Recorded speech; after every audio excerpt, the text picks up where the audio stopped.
Salut à tous, aujourd'hui on va faire cet effet assez sympa donc de néomorphisme. Donc d'abord on va parler voilà, de cet aspect un petit peu de ce bouton. On dirait qu'il y a un relief mais en fait c'est juste fait avec Box Shadow.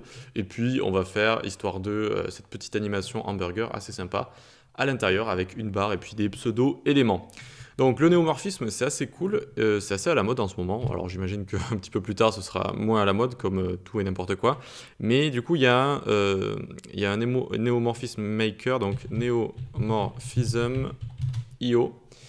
Et donc vous venez ici, tac, et vous pouvez en créer directement ici. C'est assez sympa, vous gérez le radius de l'élément, la distance, etc. de l'ombre. Donc on va créer ça ensemble. Mais du coup vous pouvez piquer une color, tac, et directement faire OK comme ça. Et avoir une couleur, vous avez juste à prendre le code qui est juste ici. Donc je vais vous expliquer comment ça marche, on va se faire ça tout de suite à côté. Hop, je vais mettre ça là, on va juste dézoomer. On va mettre ça à 125%, parfait. On ouvre juste un nouveau live server, ok, nickel. Et donc dans notre index HTML, on va juste avoir une div ici avec la classe btn et une div avec la classe ligne comme ça. Voilà, donc c'est tout ce qu'il y a ici. On va directement dans le CSS, c'est ce qui nous intéresse. Donc on va commencer avec un bouton lumineux, enfin un fond plutôt lumineux comme ça. Vous allez voir qu'on fera aussi avec un fond sombre, ça marche aussi assez bien. Donc on fait body background F1, F1, F1. C'est une couleur de blanc cassé à peu près. Donc hop, on vient ici. Donc c'est tout ce qu'on a besoin ici. Maintenant on va à peu près centrer notre bouton, donc on le met en position absolute. On le décale du top de 40%, on le décale de la gauche de 50%, et ensuite on le remonte, donc transform translate, de moins 50% sur X, moins 50% de sa hauteur sur Y. Ok, la technique de base c'est faire top 50%, left 50% pour centrer parfaitement, mais ici j'avais envie de le remonter légèrement, donc j'ai mis un top 40% ici. Ok, et comment dire, tac tac tac, alors oui ici on ne les voit pas encore, mais cette technique ensuite on translate de moins 50% de sa largeur et on remonte de moins 50% de sa hauteur pour que ce soit parfaitement centré comme on a ici. Sinon c'est pas parfaitement centré si on le décale juste ici. Bref, du coup on continue tout ça, hop, on descend en dessous. On va mettre un petit curseur pointer histoire 2 vu qu'on imagine que c'est un bouton pour ouvrir un menu avec des icônes hamburger. Ensuite on lui met une width de 200 pixels. Une height de 200 pixels également, on en fait un bouton quoi. Ensuite border radius, on va arrondir tout ça, histoire de faire un petit peu plus ressortir l'effet néomorphisme. Ici, on va mettre 50 pixels. Et ensuite, on va pouvoir attaquer l'effet en lui-même, donc box shadow ici. On va mettre 6 pixels sur X, 6 pixels sur Y, 12 pixels de flou, et on met une couleur C9, C9, C9. Donc là, regardez, on a le bas qui est apparu avec cette couleur-là donc en fond de notre ombre ici. Donc c'est 6 pixels sur X, 6 pixels sur Y, donc 6, 6, on arrive ici à peu près, et 12 pixels de flou. Ensuite, le principe, c'est de mettre une couleur qui va être plus foncée que le fond. Ici, notre fond, c'est F1, F1, F1. Et là, C9, C9, C9, c'est un gris un petit peu plus foncé. Donc, ça fait ressortir déjà notre élément. Maintenant, il va falloir mettre une couleur plus lumineuse que le fond pour donner un effet de relief en haut. Et donc, comment on fait pour donner plusieurs ombres? Et là, on met juste une virgule. On vient faire des tabs et puis on le met exactement de l'autre côté. Donc, on fait moins 6 pixels sur X et sur Y. Toujours 12 pixels de flou. Et ensuite, la couleur un FFF comme ça. Donc, un blanc parfait. C'est le blanc le plus lumineux qu'on peut. Et donc, ça donne cet effet de relief, tac. Parce que le FFF est plus lumineux que notre fond F1, F1, F1. Et le C9, C9, C9 est plus foncé, donc ça donne vraiment cet effet-là. Après, vous pouvez jouer avec tout ça. Regardez, si on a envie de faire moins foncé en bas à droite, tac, c'est ce que j'ai fait ici. Ça peut fonctionner également, ça fait un effet plus sobre. C'est assez sympa également. Voilà, donc le tout, c'est de faire cette technique-là. Ensuite, on peut faire la même chose, mais en foncé. Regardez, on met notre background ici, hashtag 333. Donc hop, ça nous met le fond en une couleur sombre assez sympa. Et ici, donc, on va faire exactement la même chose. Donc ici, quelque chose de plus foncé, 2B, 2B, 2B.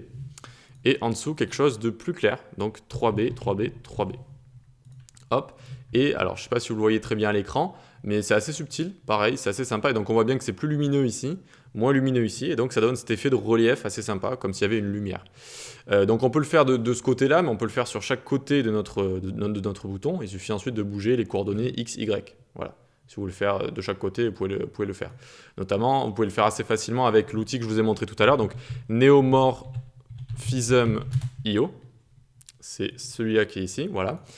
Et donc notamment, regardez, de base, donc on a cet effet sur le haut gauche, puis vous pouvez cliquer comme ça pour avoir l'effet de relief là où vous voulez en fait, avec l'ombre qui se met à l'opposé à chaque fois. Ici, vous pouvez gérer pas mal de choses également, le radius, la couleur également. Donc la couleur, tout à l'heure, moi j'avais fait un petit tac gris comme ça pour l'avoir en clair comme ça. On peut gérer le flou, hop, donc on voit que si on l'enlève, ben là carrément en fait il n'y a plus d'ombre, donc ça donne plus l'effet du tout. Mais plus on en rajoute, plus ça nous fait cet effet-là. Et on a également l'intensité. Donc si on a envie de changer l'intensité, tout ça, mais pareil, l'intensité, bougez pas trop de ce qu'il y a de base, sinon ça enlève vite l'effet néomorphisme, l'effet de relief, ça l'enlève assez rapidement. Voilà, donc c'est tout pour ça. Maintenant on va pouvoir faire notre petit effet de bouton, donc comme ça, tac, voilà, avec une petite hamburger comme ça, petit menu hamburger. Donc je vais faire juste des CTRL-Z ici, histoire d'avoir exactement la même chose, voilà, donc de recommencer avec cet effet-là, donc en clair. On peut venir juste en dessous, point, ligne, donc on va se créer une ligne au milieu, on lui met 45% de la largeur, la ligne c'est la div qu'on a ici, tout simplement donc. On lui met une hauteur de 8 pixels, hop, une hauteur de 8 pixels, alors j'ai juste oublié les points virgules ici. Ensuite on lui met un border radius de 5 pixels pour arrondir légèrement ses angles, on lui met un background hashtag 333 pour bien l'avoir tout simplement, puis position absolute et on va la centrer. On centre un élément en position absolute, donc top 50%, vous voyez je le pousse de 50%, left 50%, je le pousse de 50% de gauche à droite, mais c'est toujours pas bien centré, il faut toujours transform, translate, moins 50% de sa largeur sur X, moins 50% de sa hauteur sur Y, et hop, c'est parfaitement centré. On lui met une petite transition, hop, transition, all, 0 millisecondes, 300 millisecondes de délai. Donc ici, j'ai encore oublié les points virgules. Donc 300 millisecondes de délai tout simplement pour avoir cet effet-là et au retour en fait, elle va apparaître mais elle va attendre 300 millisecondes avant d'apparaître. Donc là, c'est l'aller et au retour, là, elle apparaît. Vous voyez, elle apparaît que quand les lignes comme ça eh bien, reviennent à leur place. Hop, elle apparaît. Hop, elle apparaît, d'accord? Donc ça va mettre 300 millisecondes de délai. C'est comme ça. Ensuite, donc, on va se faire les deux autres lignes avec before et after. Donc, point ligne, deux points before. Donc, le pseudo-élément before, on est obligé de l'initialiser avec la propriété content vide, même si on met rien dedans. Vous voyez, si je rajoute des lettres, ben, ça va rajouter des lettres, mais même si on met rien et qu'on a envie que ce soit une forme, il faut initialiser comme ça, les pseudo-éléments. Ensuite, petite position absolute, et puis on la décale avec bottom 20 pixels.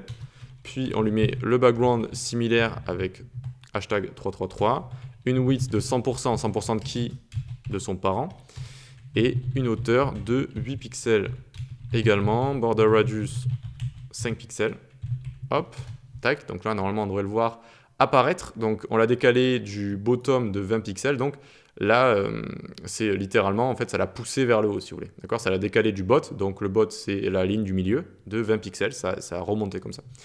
Ok, donc pour l'instant, on va se prendre ça, puis on va faire le after. Donc on peut copier-coller after. Donc ça va être relativement similaire. Juste maintenant, on décale top 20 pixels et hop, il va apparaître en dessous. Lui, on l'a poussé du bottom de 20 pixels. Lui, on l'a poussé du top de 20 pixels. Donc il apparaît juste ici. Ok, maintenant on va animer tout ça. Et donc on aura une classe qui s'appelle la classe active. Et donc on va faire .btn, .active, .ligne before ou after. On peut commencer, tac, ligne after ici. Top 0. Alors, qu'est-ce qui se passe ici? On colle bien la ligne active. Ça veut dire quand l'élément btn aura la ligne active. D'accord? C'est pas la même chose que quand vous mettez un espace ici. Un espace, ça veut dire quand si active est l'un de ses enfants. Si un élément avec la classe active est l'un de ses enfants. Alors que là, ça veut dire si btn a la classe active. Ensuite, on l'animera, on le rajoutera en JavaScript. Alors, donc, si ça a cette classe active, eh bien, on remet after à top 0, donc il va aller au milieu. Et puis ensuite, on va le transform rotate 45 degrés. Tac, transform rotate 45 degrés. Et donc, on va lui appliquer une transition. D'abord, on va avoir top, ça va durer 300 millisecondes is. Donc d'abord, on va animer la propriété top, ça va remonter comme on a ici. La barre after, c'est la barre du bas ici, ça remonte. D'accord, donc d'abord ça remonte et ensuite ça croise. Et donc on met une virgule ici, hop, et ensuite donc on prend transform, ça va durer 300 millisecondes, mais ça a un délai de 300 millisecondes également, donc pour attendre que la première valeur ici s'anime.